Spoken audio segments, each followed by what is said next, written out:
I am sad and concerned from all of us for the victims who have suffered due to the sexual misconduct engaged in another situation regarding Chi Alpha. Due to the sexual misconduct of Daniel Savala, several people were harmed. For every victim who has suffered, we are sorry.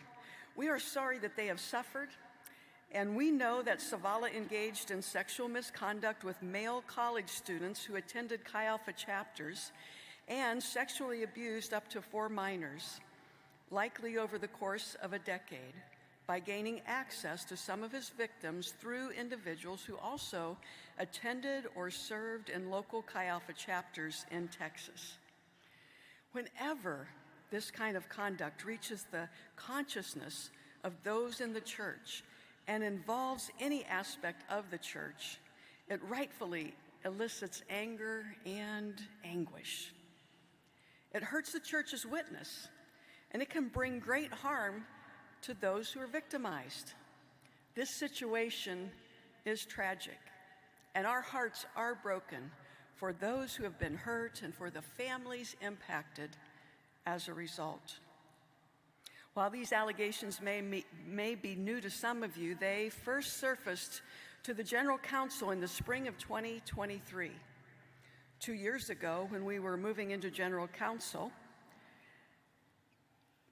the authorities, the General Counsel, and 2 districts in Texas were still completing their reviews, and the districts had not made recommendations as to any discipline of those people who had credentials. I can share with you that the General Counsel completed a thorough and objective investigation by an outside law firm with experience in these type of matters to determine if General Counsel officials acted responsibly and appropriately. The review at the national level focused on what knowledge national officials had, when they had it, and what they did with that knowledge. The attorney had unfettered access to witnesses, emails, documents, law enforcement, and set up an email for reports to be sent directly to him to remain confidential.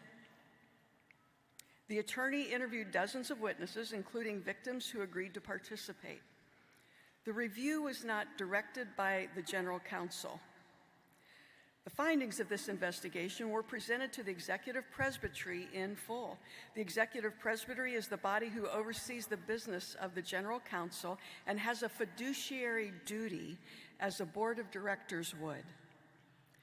The North Texas and South Texas districts also investigated what occurred and recommended the dismissal of ministry credentials of those involved. The General Counsel followed those recommendations. Now, as a voluntary cooperative fellowship, the districts and churches in Texas are separate entities. The General Counsel has influence in the areas of doctrine, the credentialing of ministers, and the chartering of churches. The National Chi Alpha Office is a part of the General Counsel and provides resources to local chapters.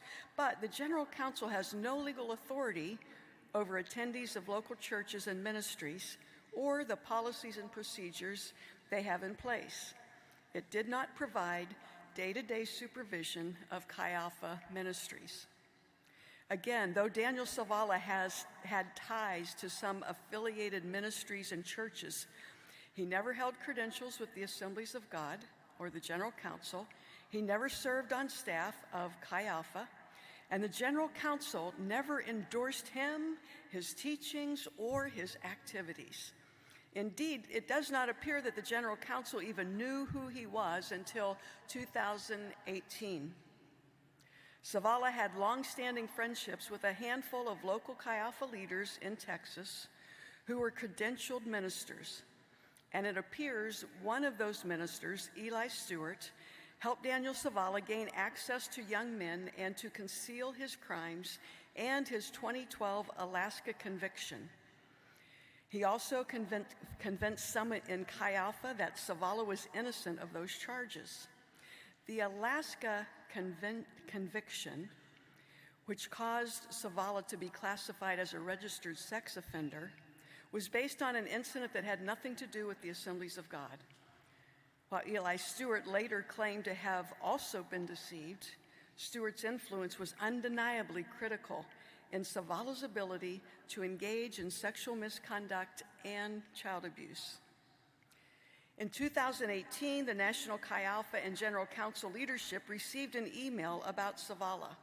The email focused on Savala's presence at Easter services at the church Eli Stewart pastored and his presumed presence around college students as a registered sex offender.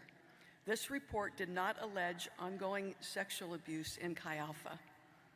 In response, the national office notified the district officials and district director of the North and South Texas districts so they could take appropriate steps to warn that Savala not attend Chi Alpha chapter events. But Eli Stewart was both a local chapter leader and the North Texas Chi Alpha director. This position allowed him to continue shielding Savala's involvement, even after being urged by the national office not to have students in contact with Savala. Again, the General Counsel is unaware of any evidence that the national office had information that any sexual misconduct was occurring in Chi Alpha until 2023. The investigation showed that the national office believed students had been warned to stay away from Savala. In 2010, the national office received another email with a picture of Savala beside several Texas Chi Alpha leaders, but not students, while in Colorado.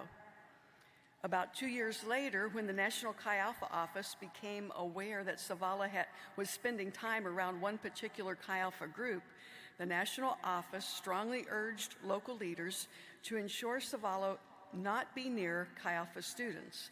But Stewart did not disclose, nor did the national office know, the extent to which Stewart had been using Savala at his own church and Chi Alpha group. And the national office still had no knowledge that Savala had been engaging in sexual misconduct. In the spring of 2023, a website reported that Savala, a registered sex offender, had sexual contact with college students who attended Chi Alpha groups. Based on the review, this was the first time the General Counsel was informed of specific abuse allegations involving Chi Alpha. It became known that Savala had engaged in sexual misconduct with college students and as many as 4 minors. 2 of these minors were taken to Savala with their father, who also participated in the abuse and was a credentialed minister. He is being criminally prosecuted as well. According to our longstanding process, these actions were promptly reported to local law enforcement. National and district investigations commenced immediately. The North and South Texas districts then made recommendations to the General Counsel related to the credentials of the involved ministers. The General Counsel followed those recommendations. The Credentials Committee approved 6 dismissals recommended by the districts. That's the most severe form of discipline available under AG polity. Another minister's credential was not renewed, and 4 credential ministers were placed in a restoration program with their credentials suspended. 2 lawsuits were filed. 1 has been settled, the other is pending. Discovery is ongoing in the litigation, which limits the extent of information that can be provided in this setting. As I mentioned, the attorney who conducted the investigation personally shared the conclusions of the General Counsel review with the Executive Presbytery, the body charged with the direct oversight of the General Counsel and the body who has fiduciary responsibilities to it. And we have explained the results of that review at a much higher level here. Information in the investigation includes victims' identities and personal details, and it isn't appropriate to release more information more broadly. There is no perfect solution, but public disclosure of the entire investigation deters individuals from reporting allegations of misconduct or participating as witnesses for fear that their information will be disseminated broadly with no guardrails. While the General Counsel has never limited any victim's ability to share their story, we have a responsibility to ensure that it remains their option for their story to be shared and our duty to safeguard their confidentiality. Consistent with what has already been shared with the Executive Presbytery, General Presbytery, and now the General Counsel, the National Office continues to look for ways to support and strengthen those served in Chi Alpha chapters and to encourage policies and training that will minimize the opportunity for these kind of misconducts to occur in the future. Discussions are ongoing related to the structure of Chi Alpha. Some of the changes made will be reviewed by Dr. Choco de Jesus in his report in just a little bit. Those recommendations include eliminating the role. These changes that have been made include eliminating the role overlap that allowed Stewart to serve as the district lead and chapter lead both at the same time, and reinforcing the need and offering the comprehensive abuse training, ongoing education for local leaders, and urging the implementation of performance reviews and exit interviews, a refined process for reporting misconduct, pastoral support access, and more clarity in roles. We understand the districts are also making changes to policies and procedures regarding their Chi Alpha program. There are no words that can capture the sorrow we feel for those targeted and impacted by this. We are grateful that with nearly 250 chapters and broad children's ministry programs that such instances are not prevalent in this fellowship, and that is in large part due to the ongoing training and resources provided that relate to child protection policies and this body's vigilance in this area. This work is ongoing and is some of the most important work that can be done in the local church and ministries. So would you please pray for this work as it continues? And would you please pray for the victims who have been harmed by Savala's vile acts? The General Counsel continues to update the Executive Presbytery on developments during their regularly scheduled meetings and will continue to do so. I want to talk to you about communication. The flow of communication from the National Office is based on several factors that leadership is responsible to steward. It can be challenging in a world of digital communication, Facebook, digital petitions, and groups hosting podcasts with partial or inaccurate information for our church, our family, to understand why the national leaders are intentional in what, when, and where they communicate. Keep in mind that this week will be the first time the General Counsel has been together in a business session since the 2023 General Counsel. Thankfully, this body has elected executive presbyters who meet 6 times annually.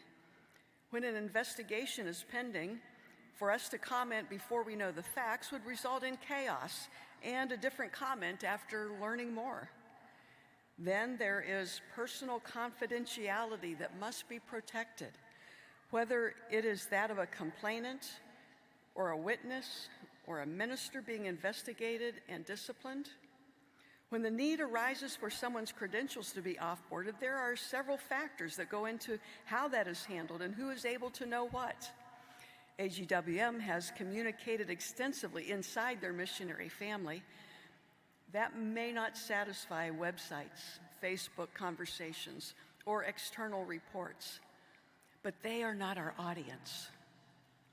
Regarding communication, there is a cascading sequence of communication that must be followed, and our General Superintendent takes that responsibility seriously, even if others do not understand it or would like more information at times. Even if misrepresented in public forums, we are deeply committed to follow this principle. What did you know? When did you know it? And what did you do with the information you knew? I can assure you, over the last 2 years, I've had a front row seat to watch, and our General Superintendent, Doug Clay, and our team has worked diligently to steward communication with leadership excellence in very delicate situations. There are a few additional items in my office that might be of interest to you. As recently as Monday and Tuesday of this last week, the General Presbytery in their meetings approved the document entitled Disciplinary Guidelines for Misuse of Spiritual Authority. We continue to take steps to make our church, our family, a safe environment.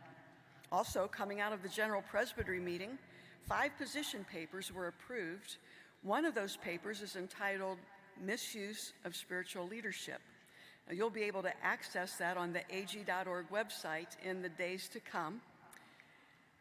Yes, our office does keep minutes, count things, sign things in general. We steward the credentials of over 38,000 ministers across the nation and around the world. We charter churches more than 13,000. And we do those tasks through our 66 districts, which means providing resources, continuous training, and fielding a myriad of phone calls. But you are our boots on the ground, our voice to called men and women to consider Assembly of God credentials. Now you can direct them to a website entitled www.iwanttobeanagminister.com, where regional credential specialists are on standby for a first inquiry to connect them immediately with entry questions and then connect them to the right district. Most of our districts are now onboarded so that a credential applicant can use DocuSign and apply digitally to credentials or upgrade from certified to licensed or from licensed to ordained. Lastly, because we deeply care for all of our ministers and the people they serve, and we know that an ounce of prevention is worth a pound of discipline and restoration, therefore, the back of every credential card guides the minister to resources such as a free subscription to Right Now Media, a suicide hotline number, and a QR code to the website ministryfamilycare.ag.org. That site is the creation of the Mental Health Care Committee chaired by Jason Torville, with incredible Assembly of God Spirit-filled counselors as members. The site contains getaway opportunities for ministers, counselors in your state or by telehealth access, self-help resources, and more. The counselors on this committee continuously write for Influence Magazine and Called to Serve, which is mailed out free to ministers. I encourage you to stop by the Mental Health Care booth, number 1153, in the exhibit hall this week and meet some of those great people. A renewed interest in healthy local church bylaws has recently surfaced. I want to remind you that the General Presbytery approved menu-driven recommended bylaws for the local General Council church, and they're available online at ag.org. These templates can help advance a DA church to a GC status. These templates can help a local General Council church refresh and update their bylaws and then provide a copy to your local district. Some of the most frequent problems in the local church could be eliminated by following these steps in the local church. Number 1, retain insurance policies forever. Number 2, practice child safety policies that your board adopts and enforces. Number 3, see that every AG church has credentialed pastors. Next, encourage every minister to work toward the next level of credentials. And then finally, help every church disciple and raise up healthy, informed board members. In closing, I'd like to publicly thank my team, Brad Kessler, Assistant to the General Secretary, who has just written a new book on ethics that's about to be released and has just become a mandatory required course for people even transferring in or experiencing life experience. I'd like to thank Natalie Stewart, our Secretariat Manager, Carlene Clare, my Executive Administrative Assistant, and Linda Etheridge, our Content Specialist. I have the honor to also be the liaison to the ELT for Darren Rogers, Flower Pentecostal Heritage Center, Melissa Alfaro, Chair of Network of Women Ministers, Dennis Rivera, the Director of Hispanic Relations and Ethnic Fellowship, George Paul Wood, AG Publications, and Mike Clarensaw, Statistics, and our fantastic legal team, headed by legal counsel for the General Counsel, Kristen Wagoner. Mr. Chairman, I respectfully submit this as my report. Before I give this body an opportunity to express appreciation, there is one date, perhaps changed. There was an email that said 2010, and I believe it's 2019. At least we heard 2010, and I believe 2019, conferred with legal. So I just wanted that to be clear for the record. Yeah, thank you, Mr. Chairman. Thank you. Friends, would you express appreciation to Donna Barrett for this expression, for this report to you?